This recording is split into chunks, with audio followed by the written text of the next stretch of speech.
Hi sir. నమస్తే sir. Sir ఇప్పుడు చెప్పండి, మన చంద్రబాబు గారి పరిపాలన మొదలవుతుంది. ఈ మొదలవడంలో ఆయన ఇచ్చిన మాట నెరవేరుస్తున్నారని మీకు అనిపిస్తుందా? 100% నెరవేరుస్తారమ్మా, దాంట్లో సమస్య లేదు.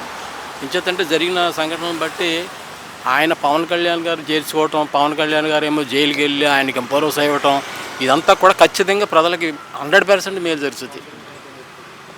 చంద్రబాబు నాయుడు గారు పవన్ కళ్యాణ్ గారు కలవడం అనేది ప్రజలందరికీ మేలే అంటారా? ఖచ్చితంగా మేలేనమ్మా.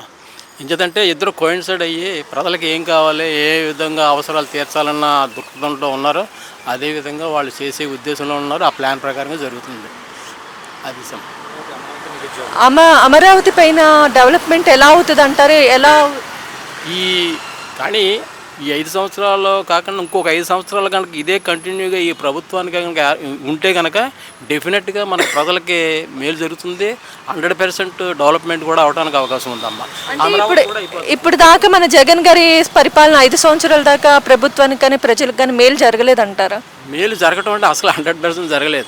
ఏంటంటే కొంతమందికి ఏదో 25,000 10,000 ఏదో సంక్షేమ పథకాలు వేయటం, అది కూడా 100% అందరికీ వేయలే. కొంతమందికి 1 సంవత్సరం వేసి, కొంతమందికి ఏమో 1 సంవత్సరం వేసి 2-3 సంవత్సరాలు కట్ చేసి ఈ విధంగా చేసాడు. కానీ ఏదో నేను వేసాను అనుకుంటున్నాడు, కానీ అందరికీ జరగలేదు. ఇప్పుడు మెయిన్ ఇది ఏంటంటే ఒక ల్యాండ్ టైటిలింగ్ యాక్ట్ అనేది ఒకటి ఏర్పాటు చేశాడు మన జగన్ గారు. దానివల్ల చాలామంది ప్రజలు భయభ్రాంతులకు గురైపోయారు. మన ఆస్తులు మన దగ్గర ఉండవు, ప్రభుత్వానికి వెళ్ళిపోతుంది, ఇది మనం ఇంకా రాష్ట్రాన్ని విడిచేసి వెళ్ళిపోవాల్సిందే అన్న భయం మట్టుకు ఖచ్చితంగా ప్రజల్లో ఏర్పడిపోయింది. ఆ భయంతో మొత్తం నెక్స్ట్ ఇదంతా కూడా రివర్స్ అయిపోయి మనం జగన్ని ఏమైనా సరే ఓడించాలి, మన పవన్ కళ్యాణ్ గారిని చంద్రబాబు నాయుడు గారిని ఎగ్గించాలి. మనం ఈ రాష్ట్రంలో పథకాలతో సంక్షేమ పథకాలు పక్కన పెట్టైనా సరే ఆయన ఇచ్చినా ఇవ్వకపోయినా మనం మనశ్శాంతిగా పథకాలు అనేది దృక్పథం మటుకు ప్రజల్లో ఏర్పడిపోయింది. ఒకవేళ చంద్రబాబు గారు కాకుండా జగన్ గారు ఇప్పుడు గెలుచుంటే ఇప్పుడు ఎలా ఉండేది? మన ప్రభుత్వంలో చంద్రబాబు గారు కాకుండా జగన్ గెలుచుంటే ఇప్పుడు ఎలా ఉండేది పరిస్థితి? జగన్ ఉంటే కనుక ఖచ్చితంగా నెమ్మదిగా రాష్ట్రం విడిచేసి చాలామంది ప్రజలు వెళ్ళిపోతారు.